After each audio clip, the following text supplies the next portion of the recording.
Okay, this is cause number 4060022511 MF180. On the Zoom, who do we have? Kurt Laker, Your Honor, for the plaintiff, Rocket Mortgage. And then present in court, I'm sorry, sir. She told me you were hard of hearing. I need to speak up. Can you hear me okay, sir? Yes. Okay. Let me know, is that thing working better? Yeah. Okay, thank you. So this is Rocket Mortgage versus Joseph A. Novak, Maria G. Novak, in the state of Indiana through its Department of Revenue. We're here for a mortgage foreclosure. There's been some things filed and we set this for hearing to try to sort things out. And sir, you filed some things contesting jurisdiction and service. Is that correct? Yes. Okay. What would you like to argue to the court? Capacity. I don't know. Trial Rule 17A, the plaintiff must identify the real parties and interests. And you feel they have not, done that? Yes. Okay. What else would you like to argue to the court? Jurisdiction, which I guess is part of capacity, I guess. Okay. And you're saying the court does not have jurisdiction? And why are you saying that? Well, I'm asking what capacity. I don't know. I mean, like an officer, police officer in their capacity as officer, then they can be in their capacity as their private capacity. I'm here in special appearance also. Hey everyone, welcome back to today's video. We've got two sovereign citizens on deck for some courtroom chaos, one out of Indiana and the other from Colorado. You already know things are about to get interesting, so let's jump right in. I understand. And that's how you filed your paperwork. Because I think you filed a motion to stay these proceedings pending a clarification of jurisdiction. It was one of the papers that you filed. Yes. And so we set this for hearing so we can get some clarification of what you're asking this court to do. And that's what I'm trying to figure out. I want to know what the plaintiff is asking and then what you are asking. Then I can see what kind of a relief I can grant or not grant. So you wanted to stay these proceedings pending clarification of jurisdiction. Is that correct? Yes. Okay. And why do you think the court does not have jurisdiction? Well, I want capacity defined. What capacity am I being compelled here in? All right. Anything else that you want to argue to the court? Nothing I can think of right now. I'm drawing a blank. I'm Okay. good at writing this stuff up. I just. It's tough when you're under pressure here. Yeah, I understand. sorry. So what I'm going to do is I'm going to hear from the plaintiff and then I'm going to come back and hear from you in response to them. Okay. From the plaintiff standpoint, Mr. Novak is contesting jurisdiction, saying that we don't have jurisdiction over him or this case. Any response from the plaintiff? Yes, Your Honor. As the court knows, jurisdiction is acquired by service of summons. The plaintiff did deliver, or caused to be delivered, a summons to Mr. Novak by sheriff's service. A copy of the summons and complaint was dropped off at his residence.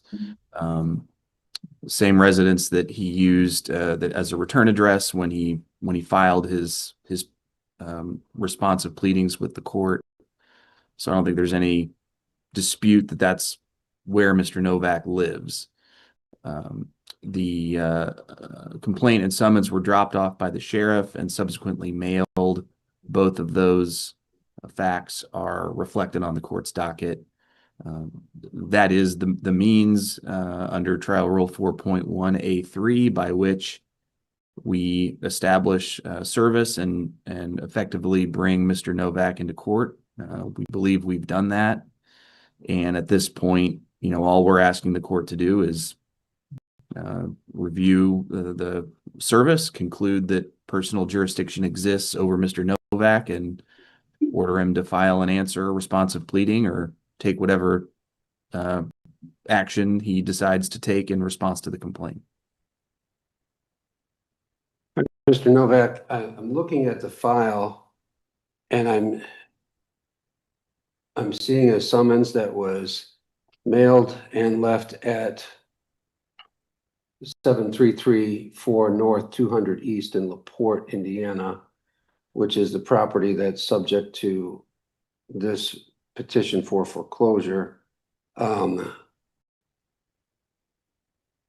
under the trial rules, that's what they're required to do to obtain notice and jurisdiction. Leave it up to sovereign citizens to put the extra special in special appearance. What other clarification are you seeking? Residence. Well, he says, I'm a resident. Well, what makes me a resident? I don't know all these. When I look up definitions of things, and like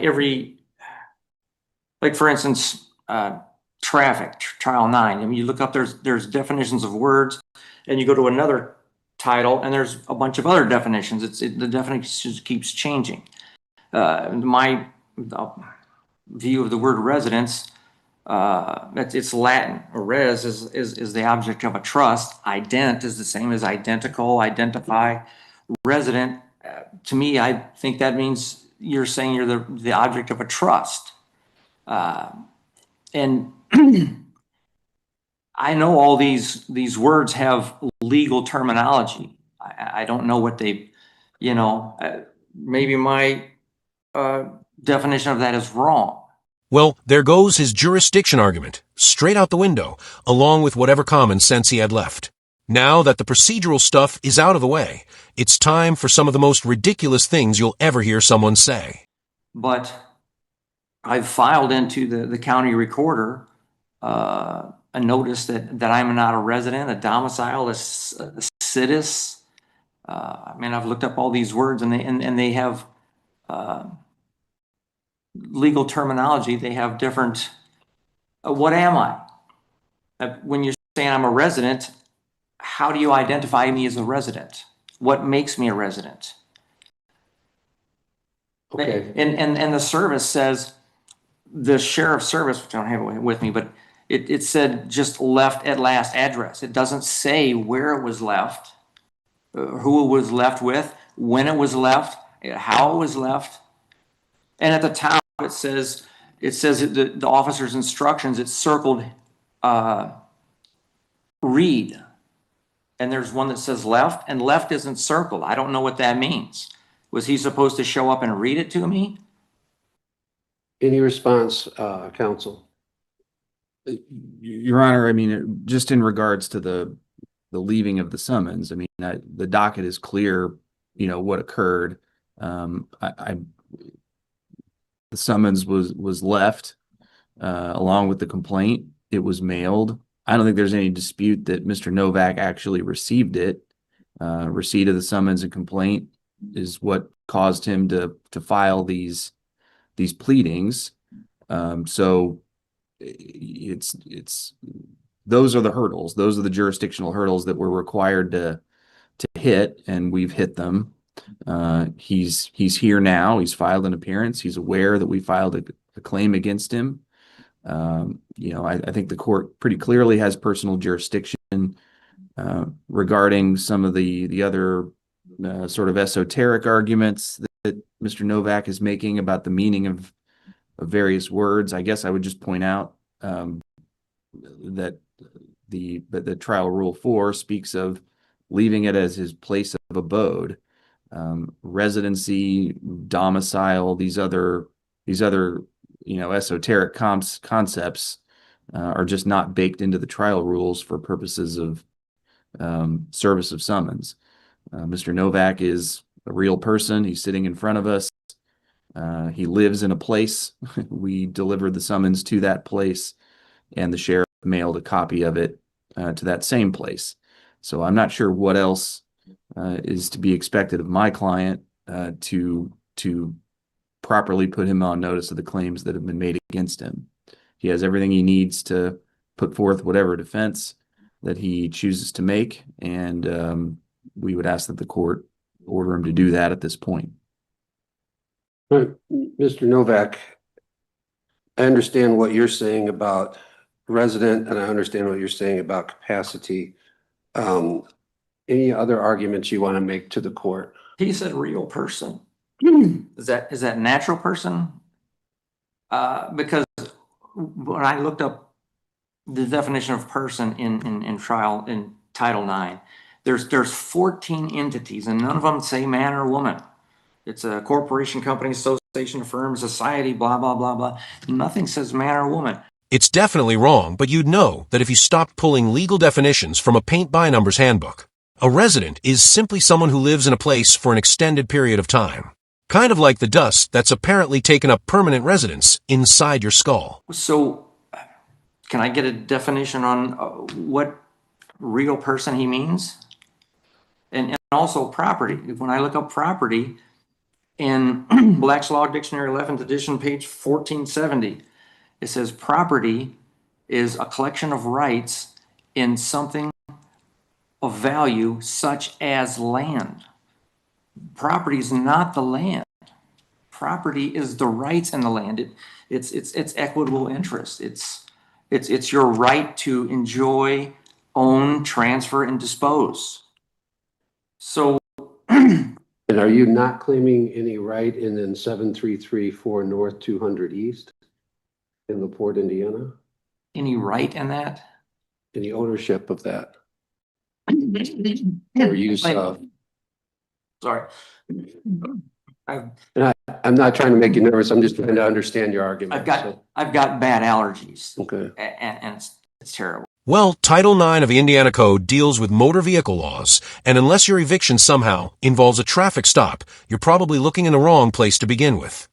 No, I have patented land there. Okay. And I claim the patented land.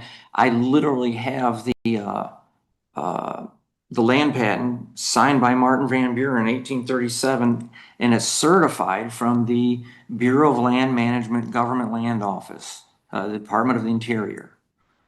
It's patented land. It's not property. And if I own land, do I need to pay for rights in it? Okay.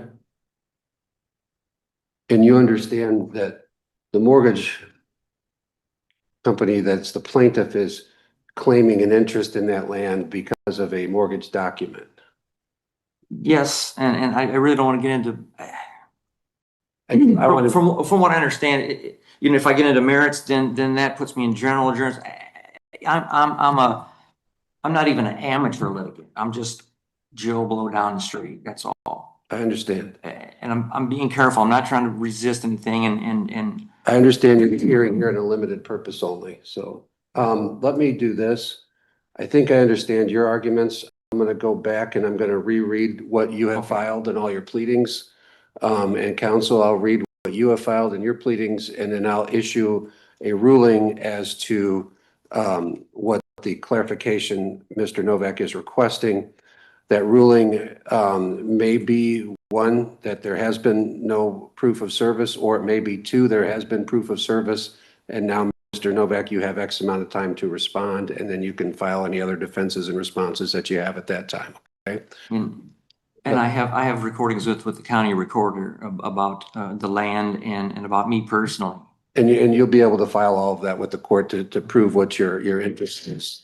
I've been doing this a long time. I've only seen a couple of actual patents, land patents come through. But I'm happy to entertain whatever that proof that you have. But let me dig into the actual capacity and the notice, and then I'll get a ruling out clarifying what that is. Okay. Okay. All right. You're probably allergic to accountability, and with the amount of it you avoid carrying around every day, it's clearly not doing your health or your living situation any favors. Strumpler. Good afternoon, sir. I'm here for the matter at hand. Have a seat, please. And did I mispronounce your last name? I said Strupler. I don't know. Is that how you pronounce it? You can pronounce it how you like. Yeah. Okay. I'm glad to pronounce it however you do. Yep, with the family of Strumpler. And I'm here on behalf of, the named defendant. And Well, are you Paul Strumpler? my name is Paul Robert of the family of Strumpler. Okay, P, lowercase a. so you're the defendant then? No, Okay, well then you can have a seat because I'm looking for the defendant. defendant is right here. Okay, you're either Paul Robert Strumpler or you're not. So if you are, please have a seat. If you're not, you may have a seat in the benches. Otherwise, you may sit at the table if you're the defendant. Can I please, show you that the defendant is right here? No. You may have a seat in that chair and then I'll call your case. Okay. I'd bet good money I can predict this ruling with 100% accuracy.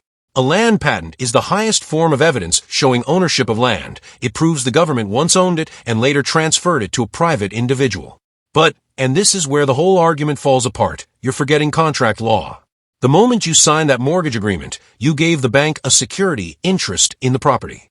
You can't dust off a 19th century document from the General Land Office and expect it to magically override a 21st century contract you willingly signed. If you stop paying the loan, the bank's lien doesn't just disappear. It stays attached to the property, land patent or not, and foreclosure is still very much on the table. That wraps up the first hearing. The judge will issue the ruling and send it to the parties, and apparently we'll be seeing them again at the eviction hearing. Now on to our next sovereign citizen who somehow believes the defendant is a stack of paperwork instead of the actual person who got behind the wheel after drinking.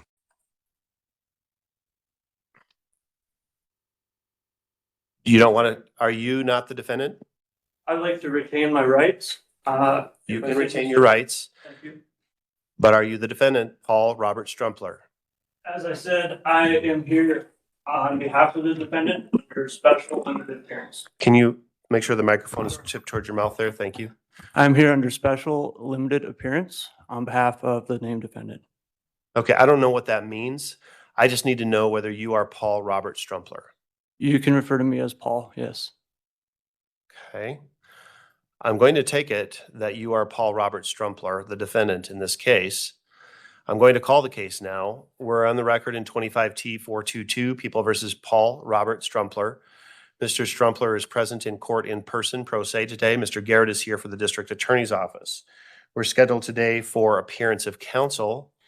Mr. Strumpler, last time you were in court, I believe you said that you were considering getting an attorney. Have you obtained an attorney? I was wondering if you had a chance to look over any of the exhibits that were filed recently into the case. I see that you filed a number of things yesterday, Mhm. and I have not looked at them, but based upon their titles, they are meaningless in this case. Well, the reason I brought that up is because some of those documents pertain to the attorney issue. Okay, which one? You could go to the one titled General POA, and I can give you the exhibit number here in a moment. Okay. That would be exhibit 5. All right, I'm looking at what is labeled Exhibit 5. Okay, I don't understand what this is. Well, how does this have to do with you getting an attorney? Well, I am a attorney in fact for Paul Robert You're an Strumpler. attorney? Correct, an attorney in fact.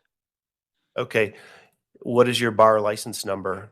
Attorney in fact is not part of the bar. Now this is how all judges should handle these situations. If you don't want to identify yourself as the defendant, then you can take a seat in the gallery as an observer and watch the judge sign a bench warrant for the defendant instead. Okay, so then you're not a licensed attorney, so you cannot represent anybody as an attorney, but as I understand it, you're the defendant. So what do you want to do in this case, Mr. Strumpler? Do you want to plead guilty or not guilty? Do you want to get an attorney? Do you want to talk to the prosecutor? What do you want to do? Those are some of your options. I'm wondering if you would please go through the documents pertaining to jurisdiction and the attorney issue so that we can, further have this conversation. If that's going to take some more time, that's fine. I was under the impression that I was here today just to explain whether I would be here pro se or not. I prefer to be here sui juris pro per, and if you prefer pro se, we can go with that. For the record, I prefer sui juris pro per, and it would be nice to know if you have gone through these documents in full so that the information is in both our minds. So let me explain something to you.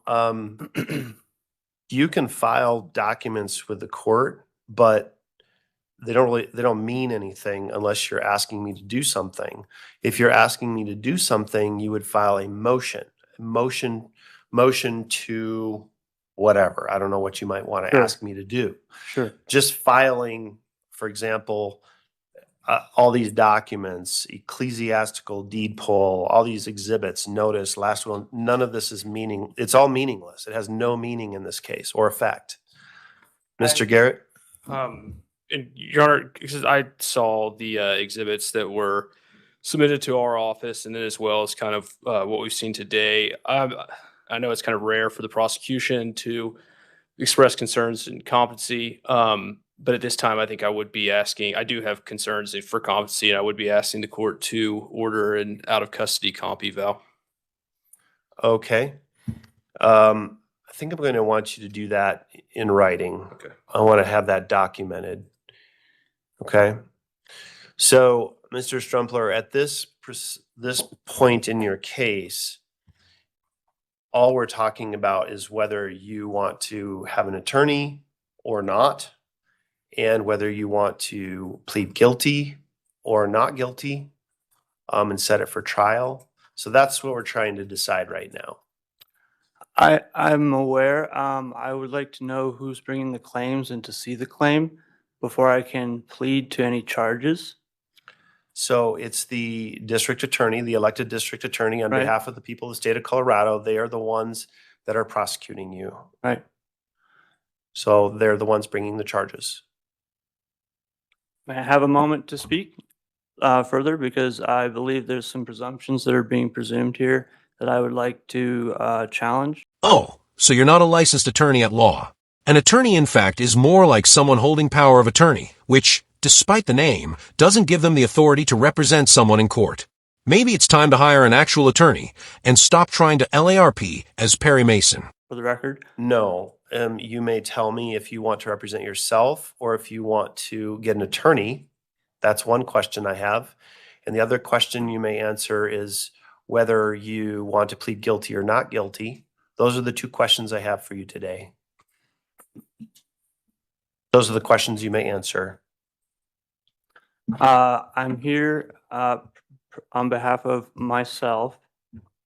I've given you, again, I don't have the charges in front of me, so if you can provide them to me, that would be great. But So the only thing that I have in your case, sir, is I have the affidavit in support of warrantless arrest. right? And I have the complaint with the charges, so I'm printing those out for you. Great. Thank you. You're welcome. So what do you want to do with regard to an attorney? Do you want to represent yourself, hire your own attorney, or apply for the public defender to represent I'll you? represent myself. Represent yourself, okay. Sure. And then do you want to plead not guilty and set the case for trial today? Or do you want to enter into negotiations with the district attorney?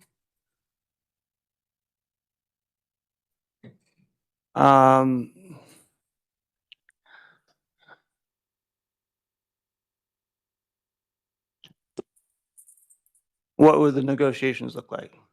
Well, typically, the district attorney would make you an offer. Mhm. They would say, if you plead guilty to this charge, these charges will be dismissed, and we'll agree to make these concessions for sentencing. So now I don't have control over them. They are their own office.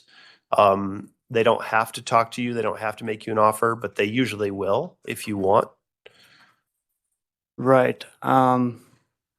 I would like to ask about the administration of the estate and how we can just take care of it possibly more so in the private. Is there any reason we can't move this into the private? This is a criminal case, so Mhm. you are facing possible jail time. And this is not a private matter, it's a public criminal matter. Okay. Um, Did we give him those documents? You can go ahead and do that. Thank you. Now, I think there's a blood test in this case. Is that right, Mr. Garrett? That's correct, Your Honor. So, Mr. Strumpler, I'll come back to you. Mr. Garrett, how would you like to proceed on this case? Would you like to set this for trial? Would you like to just have a status conference for the blood test results? What's your perspective? So the charge date was November 12th, so we're not even a month out. And based off how long it's been taking to get the blood results, I would just ask for a status conference with the blood. Okay. And if Mr. Strumpler is wanting to talk with you about his case, are you willing to do that? Yes. Like what? You want to challenge the presumption that you're a natural living person when, in reality, you're just a natural-born brain donor? So, Mr. Strumpler, then what I'm planning to do is set this for what's called a status conference in January, or maybe even February, because there's blood test results that the district attorney would like to get before they decide what they want to do. But let me explain a right that you have. You have a right to be brought to trial within 6 months. Okay. So in order to get that's called a speedy trial clock. right. In order to get that speedy trial clock running, you have to plead not guilty. So you do have that right to plead not guilty and get the speedy trial clock running if you want to, or you can wait to do that and talk with the DA if you want to.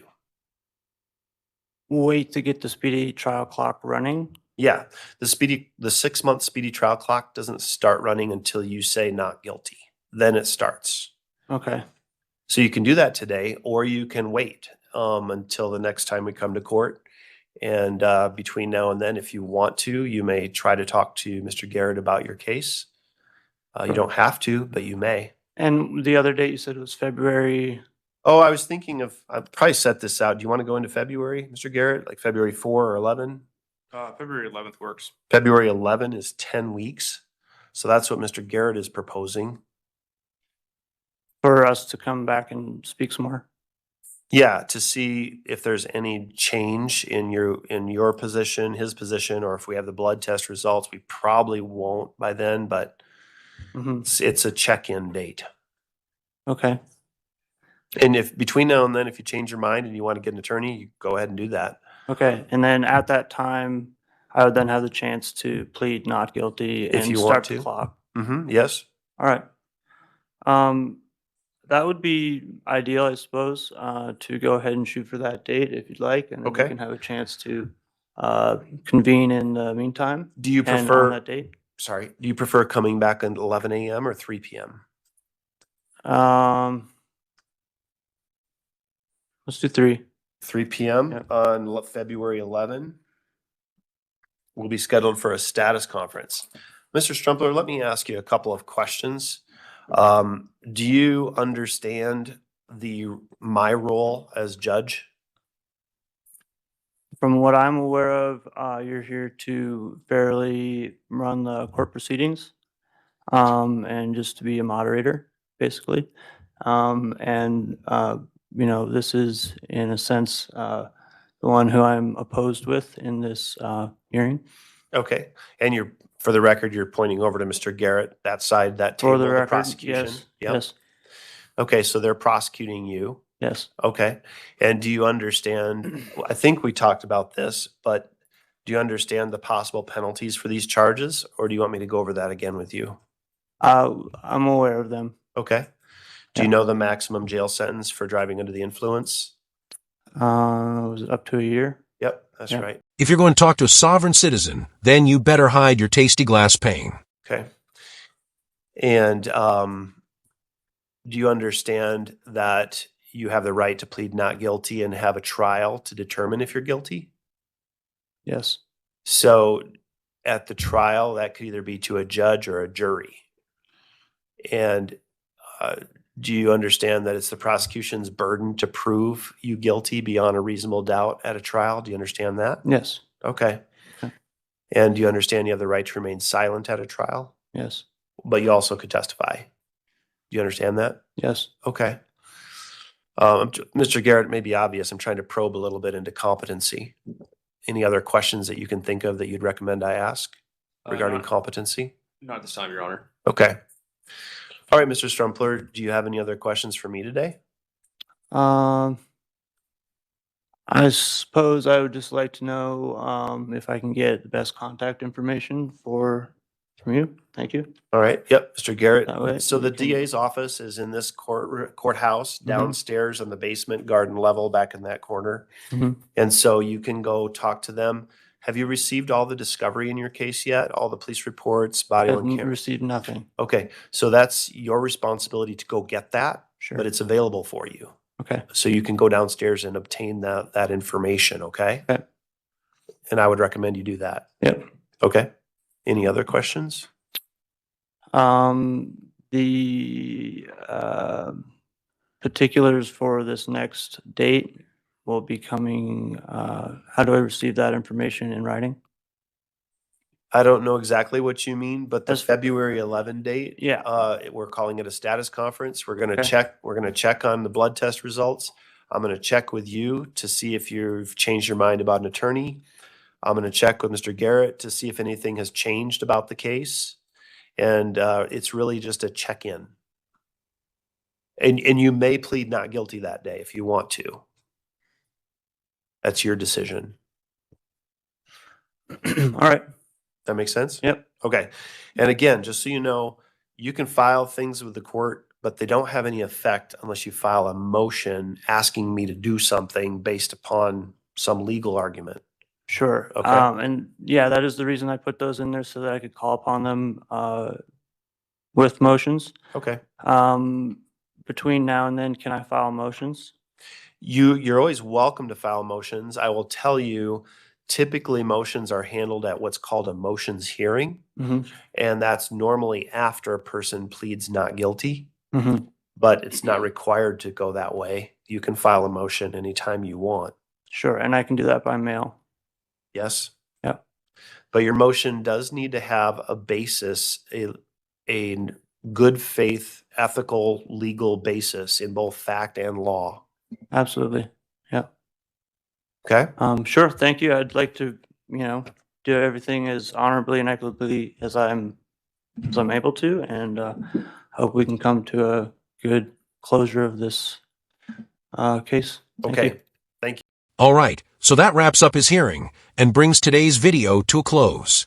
As you heard, his next hearing is scheduled for Wednesday, and I'll be keeping an eye on it to see how things play out. If anything noteworthy happens, you'll find it here on the channel. If you enjoyed the video, leave a like. If not, leave a dislike, and feel free to drop a comment below.